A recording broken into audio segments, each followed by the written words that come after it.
Aqui entre nós, os africanos, se costuma dizer que quando um homem decide se casar, ele o faz com a mulher e com toda a família dela. E o mesmo acontece à mulher, que acaba casada não só com o marido, mas também com os pais, os tios e as tias, os irmãos e as irmãs, e os primos e as primas dele. E assim é porque, diferente dos europeus, para os africanos, o casamento é um acordo entre duas pessoas, mas que acaba envolvendo fortemente todos os outros membros de ambas as famílias. E essa ideia de uma união entre um homem e uma mulher, com as famílias de ambos lá metidos, nunca pareceu efetivar-se tanto na vida de alguém como aconteceu ao Adão Wunge.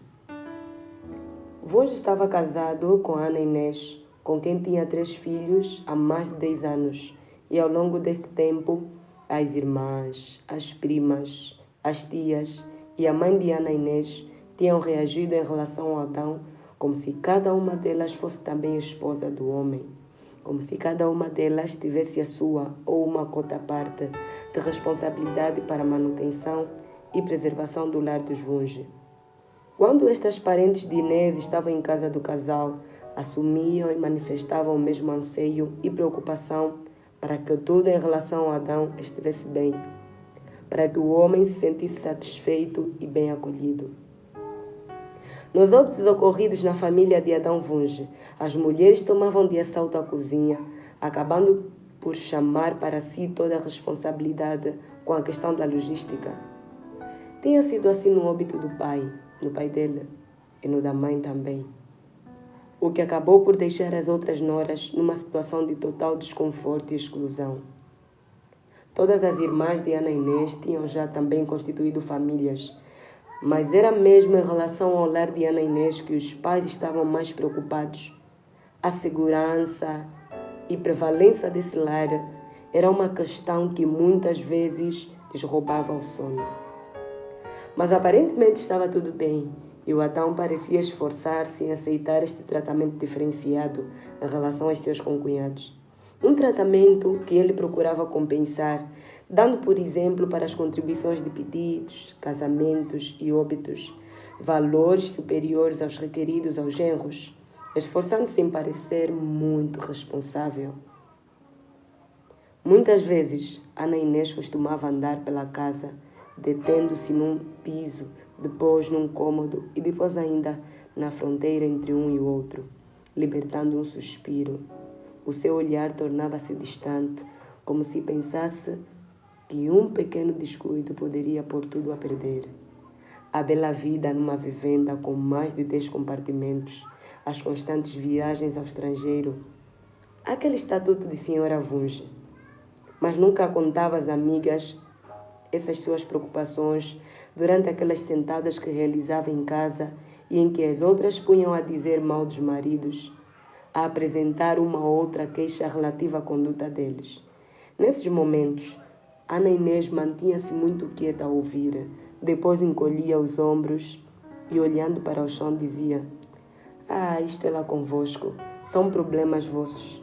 Eu e o meu Adão estamos embora bem.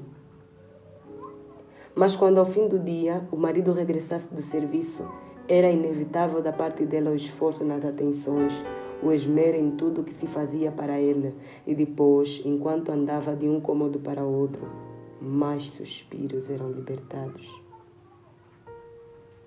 E um dia então, o marido voltou mais cedo do serviço, queixava-se de uma ligeira dor de cabeça e foi se confinar para o quarto. No sábado, passou todo o dia moado. Mal tocava na comida que lhe era servida com tanta solicitude, mas em compensação não largava o telemóvel. Ela fazia perguntas, vigiava o comportamento dele, preocupava-se. No almoço, quase não comera e até às 18 horas ainda não havia tomado banho. No domingo, manteve a mesma conduta.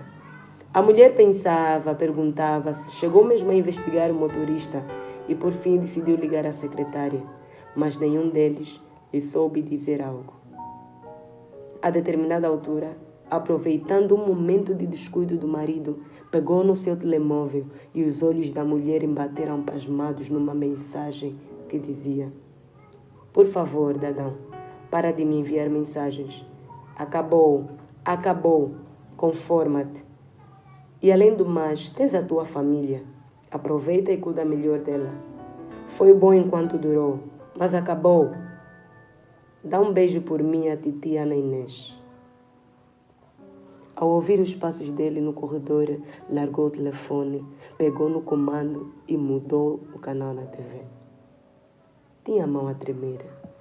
O marido entrou na sala de estar e atirou-se desamparado no cadeirão. Ela ficou a olhar para ele, perscrutadora, depois disse: "Tomaste banho?" Ele pegou no telemóvel e, com o corpo ligeiramente inclinado para o lado, esboçou um sorriso triste e não disse nada. Ela ficou a olhar para ele enquanto movimentava o comando no braço do cadeirão. Acabou por dizer: "Pareces uma menina de 16 anos a quem o namorado mandou acabar." Com o mesmo sorriso de há momentos, ergueu o rosto para a mulher, fez um movimento com as sobrancelhas e continuou mudo. Ela ficou a abanar a cabeça. Alguns minutos depois, a mulher estava num outro compartimento, sentada num sofá, a libertar suspiros atrás de suspiros. "Afinal é isso?" questionava-se admirada. "Mas você é um homem deste tão grande, que tem mulher e filhos, vida organizada. Vai ficar a sofrer assim, se deitar abaixo desta maneira por causa de uma mulherzinha, uma qualquer." Mais um suspiro e novamente. "Mas é possível um homem grande, senhor de si mesmo, com uma esposa atenciosa e dedicada, se deixar levar assim por uma relação passageira, como se fosse um adolescente?" É difícil de entender. O Espanto. Conto de Sônia Gomes, na voz de Nioca da Costa.